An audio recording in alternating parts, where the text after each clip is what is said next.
This نحمده conference will now be recorded. ونسلم على رسوله الكريم أما بعد فأعوذ بالله من الشيطان الرجيم بسم الله الرحمن الرحيم ونفس وما سواها فألهمها فجورها وتقواها قد أفلح من زكاها وقد خاب من دساها صدق الله العظيم. عزیزان گرامی، السلام علیکم ورحمۃ اللہ تعالی وبرکاتہ۔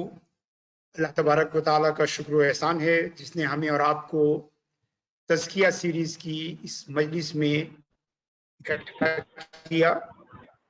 اللہ تبارک و تعالیٰ ہم سب کی حاضری کو قبول فرمائے، ہمیں اپنا خوف اور اپنا تقویٰ عطا فرمائے، ہمارے قلوب کو مزکہ اور مجلہ فرمائے اور ہمارے اخلاق کو پاکیزہ بنائے اور ہمیں دنیا اور آخرت میں صلاح و فلاح عطا فرمائے، اپنے حفظ و امان میں رکھے۔ لاک ڈاؤن فیز 2 میں ہم لوگ داخل ہو گئے ہیں اور انشاءاللہ تبارک و تعالی جیسے پہلا فیز گزرا دوسرا فیز بھی گزرے گا۔ ہم آپ سب سے خواہش کرتے ہیں کہ آپ پوری طرح ضبط نفس کے ساتھ جو ہے رہیں، اپنے گھروں میں رہیں، بلا ضرورت گھر سے باہر نہ نکلیں، اپنا اور اپنوں کا خیال کریں اور اس مصیبت کی گھڑی میں جس سے جو بھی ممکن ہو سکے وہ مجبوروں، بے کسوں، غریبوں، ناداروں، مفلسوں کی مدد کرے۔ یہ بہت بڑی عبادت ہے، بلکہ جیسا کہ میں نے عرض کیا، سلطان الہند رحمۃ اللہ تعالیٰ علیہ فرماتے ہیں کہ یہی حقیقی عبادت ہے۔ گرسنگارا سیر گردانی دن، بھوکھوں کو کھانا کھلانا۔ یہ اطعام و طعام جو ہے یہ بہت بڑی عبادت ہے، مگر ہماری اس کی تربیت نہیں ہو رہی ہے، صوفیہ کی تربیت کا فقدان ہے، لہذا ہم ان عبادتوں سے واقف نہیں ہیں۔ بہرکیف آج ہمارا موضوع جو ہے وہ کنٹینیوس خوف رہے گا۔ ہم آپ کو بتائیں گے اللہ تبارک و تعالیٰ کے خوف کے درجات کیا کیا ہیں، اس کی قسمیں کیا کیا ہیں، خوف کے ثمرات اور برکات اور اس کے نتائج کیا کیا ہیں، اور اللہ تبارک و تعالیٰ کا خوف پیدا کرنے کے وسائل کیا ہیں، کیسے ہم اللہ تبارک و تعالیٰ کا خوف جو ہے وہ اپنے دلوں میں زیادہ سے زیادہ پیدا کر سکیں۔ عزیز ساتھیوں، ہم یہ جان چکے ہیں کہ اللہ تعالیٰ کا خوف جو ہے من اعظم العبادات، جو بڑی عظیم ترین عبادتوں میں سے ہے کہ اللہ کا خوف آپ کے دل میں پیدا۔ یہ عبادتیں دیا ہے، یہ باطن کی عبادت ہے۔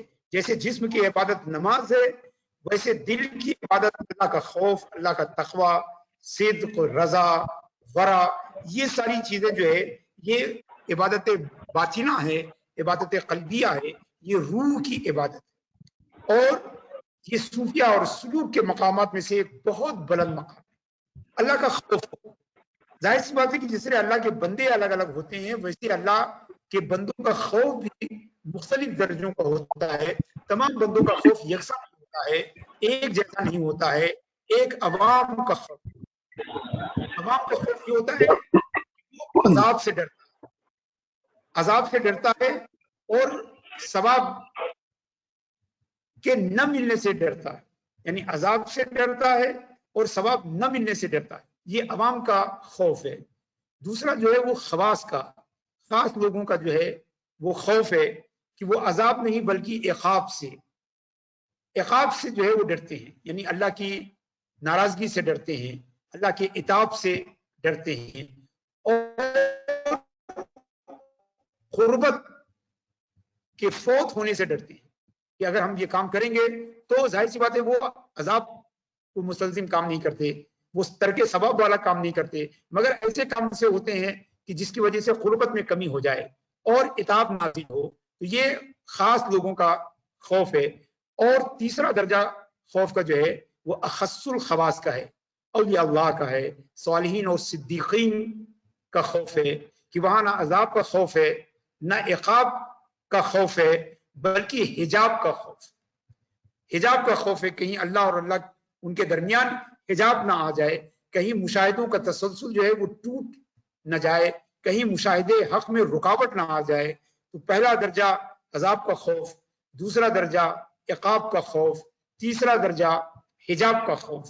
تو اس طرح جس طرح اللہ کے بندے مختلف نوع ہوتے ہیں ویسے اللہ کے بندوں کے خوف بھی جو ہے الگ الگ درجے میں ہوتے ہیں، اور اسی طرح خوف کی قسمیں بھی کئی ہوتی ہیں، کئی قسم کا خوف ہوتا ہے، درجات کی طرح خوف کی قسمیں بھی جو ہے وہ مختلف ہوتی ہیں۔ سب سے پہلی قسم وہ ہے جو ہمارے آپ کے خوف کا عالم ہے کہ کوئی عذاب کی آیت نظر سے گزری تو وقتی طور پر دل میں خوف آیا، ایک ہلکا سا لرزہ طاری ہوا، اور اس کے بعد پھر ہم دنیا میں گم ہو جاتے ہیں، دنیا میں مگن ہو جاتے ہیں اور اللہ کے خوف کو فراموش کر دیتے ہیں۔ ہم اسے عارضی خوف کہتے ہیں، ٹیمپریری فیئر کہتے ہیں۔ یہ خوف جو ہے حقیقت میں خوف نہیں ہے، یہ خوف حقیقت میں خوف نہیں ہے، یہ خوف ویسے ہی ہوتا ہے جیسے کہ مجرمین کا خوف پولیس سے ہوتا ہے۔ تو یہ خوف کی ایک قسم ہے جسے ہم عارضی اور ٹیمپریری خوف کا نام دیتے ہیں، کہ کبھی کوئی تقریر سنی، کبھی کوئی بیان سنا، کبھی تزکیہ نفس پر کوئی گفتگو سنی، کبھی عذاب قبر پر، قیامت کی ہولناکیوں پر کوئی خطاب سنا، تو فوری طور پر ایک خوف طاری ہوا، اور بہت ہی جلدی سے، جتنی تیزی سے وہ طاری ہوتا ہے اتنی ہی تیزی سے وہ خوف جو ہے وہ زائل ہو جاتا ہے۔ اسے ہم عارضی خوف کہتے ہیں، اور عارضی خوف جو ہے وہ ہمارے کام کا نہیں ہے، عارضی خوف جو ہے وہ کسی کام کا نہیں ہے، اس سے نہ ہم گناہوں سے باز آتے ہیں، نہ اس کے ذریعے ہم نیکیوں کی طرف پیش قدمی کرتے ہیں، بلکہ یہ ایک ٹیمپریری چیز ہوتی ہے۔ سنا کوئی خوف کی باتیں، خوف طاری ہوا اور فوراً جو ہے وہ خوف زائل ہو گیا، یہ عام لوگوں کا جو ہے خوف کی قسم ہے۔ اور دوسرا خوف ہے خوف قنوط، یعنی آدمی ایسا اللہ سے ڈرے کہ نا امید ہو جائے، اتنا ڈر جائے کہ وہ نا امید ہو جائے، تو یہ خوف قنوط کہلاتا ہے، مایوسی کا خوف کہلاتا ہے۔ اور یہ خوف تو بے خوفی سے بھی برا ہے، یہ خوف جو ہے بے خوفی سے بھی خراب ہے، چونکہ اللہ تبارک و تعالی سے مایوس ہونا جو ہے یہ کفر جیسا ہے۔ اللہ کی رحمت سے لا تقنطوا من رحمت اللہ، اللہ کی رحمت سے مایوس نہ ہو، وہ تو تمام گناہوں کو معاف کرنے والا۔ اے محبوب صلی اللہ علیہ وسلم، میرے بندوں سے کہہ دیے جنہوں نے اپنے آپ پر ظلم کیا ہے، گناہوں کے ذریعے، نافرمانیوں کے ذریعے، معصیت کے ذریعے، لا تقنطوا من رحمت اللہ، اللہ کی رحمت سے مایوس نہ ہو۔ اللہ تبارک و تعالیٰ کی شان تو ہے کہ یبسط یدہ بالنہار لیتوب مسیء اللیل ویبسط یدہ باللیل لیتوب مسیء النہار۔ اللہ تبارک و تعالیٰ اپنے دست رحمت دراز کرتا ہے صبح میں تاکہ رات کے خطا کاروں کو معاف کر دے، اور رات میں اپنے دست رحمت دراز کرتا ہے تاکہ دن کے خطا کاروں کو جو ہے معاف کر دیا جائے۔ اللہ کی رحمت سے مایوسی، یہ خوف اگر اللہ کی رحمت سے مایوس کر دے تو وہ خوف عارضی سے بھی زیادہ خراب ہے۔ تو خوف عارضی ایک قسم ہوئی، خوف مایوسی دوسری قسم ہوئی، تیسری قسم ہے خوف معتدل، بیلنسڈ فیئر، معتدل فیئر۔ یہ وہ خوف ہے کہ جو ہمیں نیکی کی طرف لے جاتا ہے، برائیوں سے روکتا ہے، خیر کی دعوت دیتا ہے، شر سے ہمیں منع کرتا ہے، بھلائی کی طرف ہمیں کھینچتا ہے، برائی سے ہمیں روکتا ہے، امر بالمعروف اور نہی عن المنکر کی جو ہے ہمیں تبلیغ کرتا ہے، ہمارے دل میں جو ہے نیکیوں کے خیالات کو جماتا ہے۔ یہ خوف معتدل ہے، اور یہی خوف مطلوب ہے، خوف معتدل ہی مطلوب ہے۔ اب یہی خوف معتدل جو ہے اس کے 3 درجے ہوتے ہیں، عوام کا خوف، خواص کا خوف اور اخص الخواص کا خوف۔ عوام کا خوف معتدل یہ ہے کہ وہ عذاب سے ڈرتا ہے، اور دوستو اگر ہم عذاب سے بھی ڈرتے ہیں، اگر عذاب سے ڈرتے ہیں اور اس خوف کی وجہ سے ہم گناہوں سے دور رہتے ہیں، تو یہ جو ہے ہمارے ایمان کی دلیل ہے۔ بھلے ہی تمام گناہوں سے ہم دور نہ رہیں، اگر ہم بعض گناہوں سے بھی جو ہے خوف کی وجہ سے ہم دور ہیں تو یہ ہماری ایمان کی دلیل ہے۔ تو گویا خوف معتدل ہونا چاہیے، اور پھر اس خوف معتدل کے جو ہے وہ 3 اسٹیجز ہیں، خوف عامہ، خوف خاصہ اور خوف اخص الخواص، عوام کا، خواص کا اور اخص الخواص کا خوف۔ اور یہ خوف معتدل ہے، اسی کے بارے میں اللہ تبارک و تعالیٰ فرما رہا ہے، یا ایھا الذین آمنوا اللہ حق تقاته، سے ڈرو جیسا کہ اللہ سے ڈرنے کا حق ہے، یعنی اللہ سے یہ خوف عارضی والا خوف نہیں ہونا چاہیے اور خوف مایوسی والا خوف نہیں ہونا چاہیے. یہاں سے یہ آیت کریمہ بھی ہم کو سمجھ میں آ رہی ہے کہ اللہ تعالیٰ کیا کہہ رہا ہے کہ جیسا کہ ڈرنے کا حق ہے. کیسا ڈرنے کا حق ہے؟ خوف عارضی جو ہے یہ ڈرنے کا حق پورا نہیں کرتا.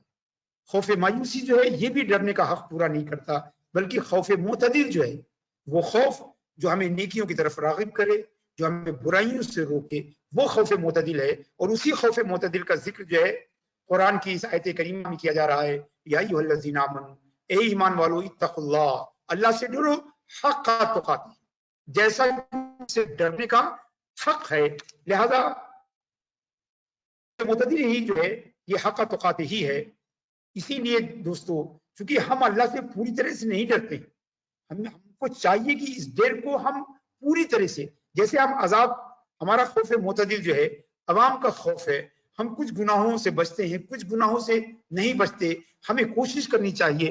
تزکیہ نفس یہی ہے کہ ہم کوشش کر کے عوام کے خوف سے آگے بڑھ کر خواص کے خوف میں جائیں، اور پھر خواص کے خوف سے آگے بڑھ کر اخص الخواص کے خوف میں جائیں. تو یہ ضروری ہے ہمارے لیے کہ ہم کوشش کریں. ابھی جو ہماری صورتحال یہ ہے کہ ہم اللہ سے کامل طور پر نہیں ڈرتے، ناقص طور پر ڈرتے ہیں. یہ خوف کامل اور خوف ناقص، یہ دونوں خوف معتدل کی قسم ہے کہ جس میں کچھ گناہوں سے ہم خوف کی وجہ سے ڈرتے ہیں، مگر بعض گناہوں سے خوف کی وجہ سے نہیں ڈرتے. فرائض اور جو ہے واجبات ادا کرتے ہیں، مگر بعض سنتیں، بعض جو ہے مستحبات، بلکہ بعض واجبات کو بھی ہم ترک کر دیتے ہیں. یہ خوف معتدل کی ناقص قسم ہے. ضروری ہے کہ ہم کوشش کریں کہ ہم اللہ سے پوری طرح سے ڈرنے والے بن جائیں، اتقوا اللہ حق تقاتہ کا مصداق بن جائیں. یعنی خوف کامل ہمارے اندر ہو، معتدل ہو اور کامل ہمارے اندر پیدا ہو جائے. اسی لیے کسی صوفی نے بڑا اچھا کہا ہے کہ اگر کوئی آپ سے پوچھے کہ آپ اللہ سے ڈرتے ہو کہ نہیں ڈرتے ہو، ظاہر سی بات ہے ہر سوال کا دو جواب ہوتا ہے، ہاں یا نہیں. لیکن صوفی نے فرمایا کہ اگر کوئی تم سے پوچھے کہ تم ڈرتے ہو یا نہیں ڈرتے ہو، تو نہ ہاں کہو نہ کہو. اگر کہو گے نہیں ڈرتا ہوں معاذ اللہ، تو یہ کفر ہو جائے گا، اور اگر کہو گے ہاں ڈرتا ہوں، تو یہ جھوٹ ہو جائے گا. اس لیے کہ اگر ہم واقعی اللہ سے ڈرتے ہوتے تو ہم نمازوں کو پامال نہ کرتے، ہم عبادتوں کو اس طرح ترک نہ کرتے، ہم اس طرح گناہوں میں غرق نہ ہوتے، ہم اس طرح نافرمانیوں میں آلودہ نہ ہوتے، ہم اس طرح جو ہے اللہ تبارک و تعالیٰ کے احکام سے جو ہے روگردانی نہ کرتے. ہمارا یہ عمل، ہمارا یہ طریقہ کار، ہمارا یہ جو ہے طرز عمل جو ہے چیخ کر اعلان کر رہا ہے کہ ہم اللہ سے ڈرنے والے نہیں ہیں. لہذا اگر ہم کہیں گے کہ ہاں ڈرتے ہیں تو ہم جھوٹے قرار پائیں گے. لہذا اگر کوئی ہم سے پوچھے کہ تم اللہ سے ڈرتے ہو کہ نہیں ڈرتے ہو، تو ہمیں خاموشی کے دامن میں جو ہے پناہ لینی چاہیے، نہ ہاں کہنا چاہیے نہ کہنا چاہیے. اور دوستو، جو اللہ سے ڈرنے والے ہیں، ہم نے آپ کو کل بتایا وَلِمَنْ خَافَ مَقَامَ رَبِّهِ جَنَّتَانِ، اللہ سے ڈرنے والوں کے لیے دو جنتیں، اللہ تبارک و تعالیٰ سے ڈرنے والوں کے لیے دو جنتیں ہیں. دوستو، ڈرنے کا مطلب یہ ہے، ایک آدمی حرام کام سے ڈرتا ہے، ایک آدمی حرام کی قربت سے ڈرتا ہے، اور تیسرا جو ہے وہ حرام کی شبہے سے ڈرتا ہے. ہمیں چاہیے کہ ہم حرام چیزوں سے نہیں بچیں، بلکہ اس کے قریب جانے سے بھی بچیں، بلکہ شبہات سے بھی بچنے کی کوشش کریں. جس میں حرام کام کا شبہ ہو، ہم جب اس کو چھوڑیں گے تب صحیح معنوں میں ہم اللہ سے ڈرنے والے بنیں گے. حضرت صدیق اکبر رضی اللہ تعالیٰ عنہ کا مشہور معروف ہے، فرماتے ہیں کہ کننا ندعو 70 بابا من الحلال مخافۃ ان نقع فی الحرام. ہم لوگ حلال کے 70 دروازوں کو چھوڑ دیتے تھے اس خوف سے کہیں حرام میں نہ پڑے. اب غور سے سنیے گا، ہم لوگ 70 حلال چیزیں اس لیے چھوڑ دیتے تھے، اس خوف سے چھوڑ دیتے تھے کہ کہیں ہم حرام میں نہ پڑ جائیں، کہیں ہم سے کوئی حرام کام سرزد نہ ہو جائے. اس ڈر سے ہم کئی ایک دو نہیں بلکہ 70 حلال چیزوں کو ترک کر دیتے تھے. تو عزیزان گرامی، اس کی اہمیت کو سمجھیے. یہی جو ہے اصل تقویٰ ہے کہ ہم حرام کے ڈر سے جو ہے وہ شبہات والی چیزوں کو بھی چھوڑ دے، حرام کی قریب والی چیزوں کو بھی چھوڑ دے.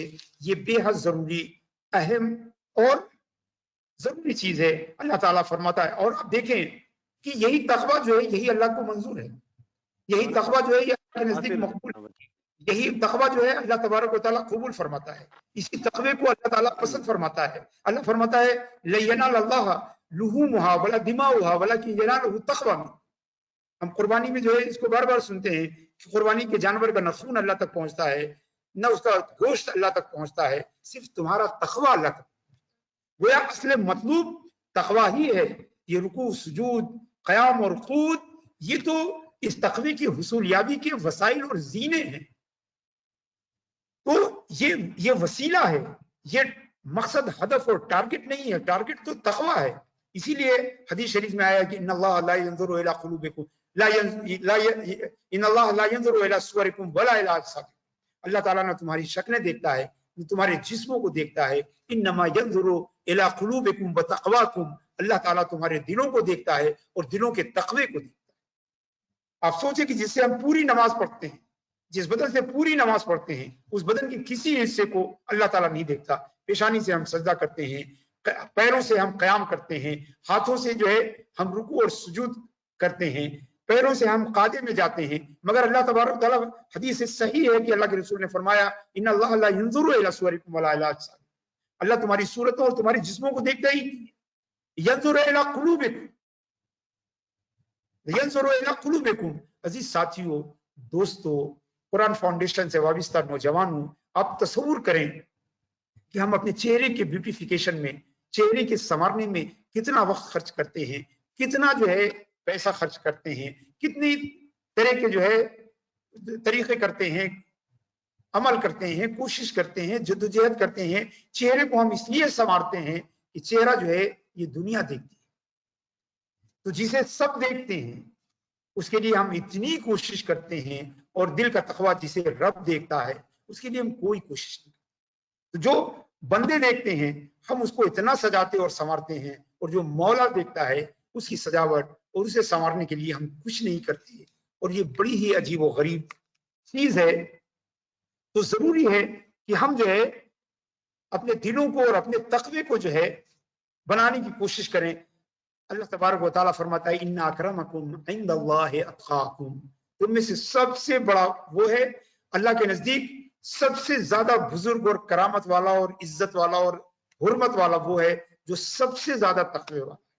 اب دیکھیں یہ اللہ تعالیٰ کا بنایا ہوا نسب ہے، یہ اللہ تعالیٰ کا بنایا ہوا نسب ہے کہ جو تقوی والا ہے وہ افضل ہے، مگر ہم نے دوسرے نسب بنائے ہیں۔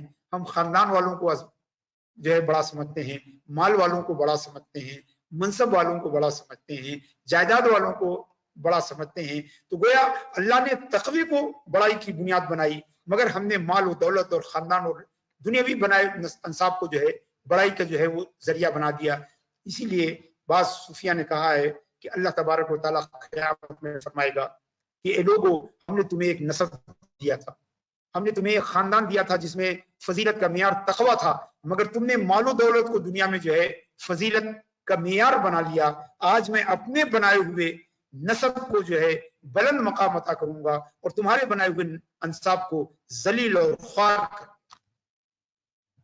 حضرت جامی نے کیا خوبصورت بات کہی ہے، یہ ہر تزکیہ نفس کے پروسیس میں لگے ہوئے ہر فرد کو یہ شعر بھی یاد رہنا چاہیے، بندے عشق شدی ترک نسب کنجامی، بندے عشق شدی ترک نسب کنجامی کے دلی راہ فلاں ابن فلاں چیزیں، کہ عشق کے بندے بنیے، خدا اور رسول کا عشق اختیار کیجیے، عشق کے بندے بنیے، اور نسب کو بھول جائیے، نسب کو بھول جائیے کہ دری راہ فلاں ابن فلاں چیزیں نیز، کہ اس راہ معرفت میں، اس راہ سلوک میں، اس راہ تصوف میں، اس راہ تزکیہ نفس میں فلاں ابن فلاں کوئی چیز نہیں۔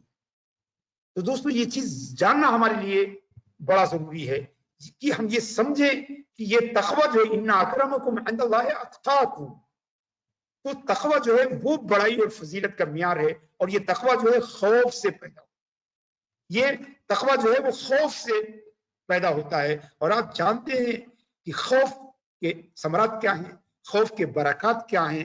اگر آپ دیکھیں تو اہل جنت کے 4 درجات آئے ہیں، اہل جنت کے 4 درجات آئے ہیں کہ اہل جنت کے 4 درجے ہیں، وہ ہدایت، رحمت، علم اور رضا. یہ 4 درجے ہیں، ہدایت، رحمت، علم اور رضا. یہ اہل جنت کے 4 درجے ہیں، اور قرآن کریم میں ان 4 درجوں کو اللہ سے ڈرنے والوں کے لیے خاص کر دیا. یعنی خوف رکھنے والا جو ہے ان 4 درجوں کا جو ہے وہ حقدار ہوتا ہے. اللہ تبارک و تعالیٰ فرماتا ہے وہ ہدی و رحمت للذین ہم لربہم یرہبون، کہ ہدایت اور رحمت ان لوگوں کے لیے ہے جو اپنے رب سے ڈرتے ہیں. تو یہ دونوں ہدایت اور رحمت دونوں درجے جو ہے اللہ سے ڈرنے والے، اللہ سے خوف کرنے والوں کے لیے جو ہے اللہ نے خاص کر دیا ہے. تیسرا درجہ علم کا ہے. مشہور آیت ہے، آپ لوگ برابر سنتے ہیں، انما یخشی اللہ من عبادہ العلماء، اللہ سے ڈرنے والے اس کے عالم بندے. تو یہ بھی جو ہے ڈرنے والوں کے لیے درجے علم بھی ڈرنے والوں کے لیے خاص ہے. اور رضا جو شاید سب سے بڑا درجہ، سارے درجات سے بڑا درجہ جو ہے وہ رضا ہے. انشاءاللہ تبارک و تعالیٰ اگر موقع رہا تو ہم رضا کی ڈیفینیشن جانیں گے، رضا کے جو ہے اس کی اہمیت کو جانیں گے، اس کے درجے کو جانیں گے، ثواب کو جانیں گے، ثمرات و برکات کو جانیں گے. چونکہ رضا الہی جو ہے صحیح معنوں میں جو ہے یہ بہت بلند درجہ ہے. یہ سلوک کی بڑی ہی جو ہے فارورڈ جو ہے وہ اسٹیج ہے، اس لیے ہم جانیں گے. مگر رضا بھی جو ہے یہ بھی اللہ سے ڈرنے والوں کے لیے ہے. اللہ فرماتا ہے رضی اللہ عنہم ورضوا عنہ وذالک لمن خشی ربا، کہ وہ اللہ سے راضی ہیں، اللہ ان سے راضی ہے. اور یہ مقام رضا کس کے لیے ہے؟ لمن خشی ربا، جو اپنے رب سے ڈرنے والا. گویا یہ 4 درجات جو ہے وہ خوف والوں کے لیے. اور آپ نے یہ حدیث میں پہلے بھی عرض کر چکا ہوں، صحیح حدیث ہے کہ اللہ تبارک و تعالیٰ قیامت کے دن 7 لوگوں کو اپنے سائے رحمت میں لے لے گا، جس دن اس کے رحمت کے سائے کے علاوہ کوئی سائے نہیں. ان 7 لوگوں میں سے ایک کون ہے؟ رجل ذکر اللہ خالیا ففاضت عیناہ، وہ انسان جس نے خدا کو تنہائی میں ذکر کیا ہو اور خوف کی وجہ سے اس کی آنکھوں میں آنسو آ گئے. وہ بھی ایسا ڈرنے والا اور خوف خدا سے متصف شخص قیامت میں جو ہے اللہ تبارک و تعالیٰ کے جو ہے سائے رحمت میں جو ہے جگہ پائے گا. تو عزیزان گرامی، آپ جانیے کہ اللہ کا خوف وہی ہم کو آخرت میں کامیاب کرنے والا ہے. اللہ کا خوف وہی ہمیں پلسرات کو پار کرانے والا ہے. اللہ کا خوف وہی یوم محشر ہماری نجات کرانے والا ہے. لہذا خوف کو جمع کیجئے. حضرت یحییٰ بن معاذ رضی اللہ تعالیٰ عنہ بڑے ولی کامل تھے. حضرت یحییٰ بن معاذ رضی اللہ تعالیٰ عنہ، ان سے پوچھا گیا، غور سے سنیے گا، ان سے پوچھا گیا کہ حضرت قیامت کے دن بے خوف کون رہے گا؟ قیامت کی ہولناکی آپ سمجھیے. قیامت کی ہولناکی، یوم یفر المرء من اخیہ وامہ وابیہ وصاحبتہ وبنیہ لکل امرئ منہم یومئذ شأن یغنیہ. وہ دن جس دن بھائی بھائی سے بھاگے گا، اولادیں ماں باپ سے بھاگیں گی، ماں باپ اولاد سے بھاگیں گی، بیوی شوہر سے، شوہر بیوی سے بھاگے گی. ایسے ہولناک اور خطرناک اور وحشتناک ماحول میں پوچھا جا رہا ہے کہ کون لوگ بے خوف ہوں گے؟ اس خوف دہشت کے عالم میں کون لوگ بے خوف ہوں گے؟ تو حضرت یحییٰ بن معاذ نے فرمایا وہ لوگ بے خوف ہوں گے جو دنیا میں اللہ کے خوف کے ساتھ رہے. جو یہاں خوف کے ساتھ رہا ہے وہ وہاں بے خوف ہوگا، اور جو یہاں بے خوف رہا ہے اسے قیامت میں خوف کا ساتھ. اب یہ ہماری مرضی ہے کہ ہم دنیا کے خوف کو اختیار کریں یا آخرت کے خوف کو اختیار کریں. عقل مند وہی ہوگا جو دنیا کے خوف کو اختیار کرے اور آخرت کے خوف سے اپنے کو بچائے. اور ناسمجھ وہ ہے کہ جو دنیا میں بے خوف رہے اور آخرت میں خوف کا شکار ہو جائے. عزیزان گرامی، حضرت ابن حبان رحمۃ اللہ تعالیٰ نے اپنی صحیح میں ایک حدیث جمع کی، بڑی ہی اس موضوع پہ بڑی ہی دلچسپ اور اہم ہے. حضرت اللہ کے رسول صلی اللہ تعالیٰ علیہ وسلم فرماتے ہیں کہ حدیث قدسی ہے کہ اللہ تبارک و تعالیٰ فرماتا ہے بے عزتی و جلالی، مجھے میری عزت اور جلال کی قسم، لا اجمعن علی عبدی خوفین ولا امنین. اللہ فرماتا ہے کہ مجھے میری عزت و جلال کی قسم ہے، میں اپنے بندے پر 2 خوف اور 2 امن، 2 فیئر اور 2 پیس اکٹھا نہیں کروں. یعنی کیا مطلب؟ کہ اگر وہ دنیا میں بے خوف رہا ہے تو وہ آخرت میں بے خوف نہیں رہے گا، اور دنیا میں اگر امن کے ساتھ رہا ہے تو آخرت میں مامون اور پرامن اور پیس کے ساتھ نہیں رہے گا۔ تو جو دنیا میں خوف کے ساتھ رہا وہ آخرت میں بے خوف رہے گا، جو دنیا میں بے امن رہا وہ آخرت میں امن کے ساتھ رہے گا۔ اللہ تعالیٰ کی مشیت یہ ہے، اس کی مرضی یہ ہے، اس کا فیصلہ یہ ہے، اس کی قضا اور اس کا قدر یہ ہے کہ ایک بندے پر دو خوف اور دو امن نہیں جمع کریں گے۔ جو یہاں خوف سے رہے گا وہ وہاں امن سے رہے گا، جو یہاں امن سے رہے گا وہ وہاں خوف سے رہے گا۔ تو دوستو، عقل مندی کا تقاضا یہ ہے، عقل مندی کا تقاضا یہ ہے کہ ہم آخرت کے خوف کے بجائے دنیا میں خوف کو اختیار کریں اور اس خوف کی گھڑی میں ہم امن کے ساتھ رہیں۔ دوستو، یہی وجہ ہے کہ جو جیسے دنیا میں دو جنتیں ہیں، وَلِمَنْ خَافَ مَقَامَ رَبِّهِ جنتان، جو اللہ کے حضور کھڑا ہونے سے بچا اس کے لیے دو جنتیں ہیں، ایک جنت عرفان، ایک جنت رضوان۔ ایسے ہی جو اللہ سے نہیں ڈرا اس کے لیے دو آگ ہیں، دنیا میں شہوت کی آگ ہے اور آخرت میں عقوبت کی آگ۔ تو جس نے دنیا میں شہوت کی آگ کو عبادت کے پانی سے ٹھنڈا کیا، انشاءاللہ تبارک و تعالی وہ قیامت میں بھی جو ہے عقوبت کی آگ سے جو ہے وہ بچے گا۔ میں اسی پر اپنی گفتگو کا خاتمہ کرتا ہوں۔ ابھی بھی بہت سارے پوائنٹ ہے جو باقی رہ گئے ہیں، انشاءاللہ تبارک و تعالی موقع ملا تو آئندہ مجلس میں اسے پورا کروں گا۔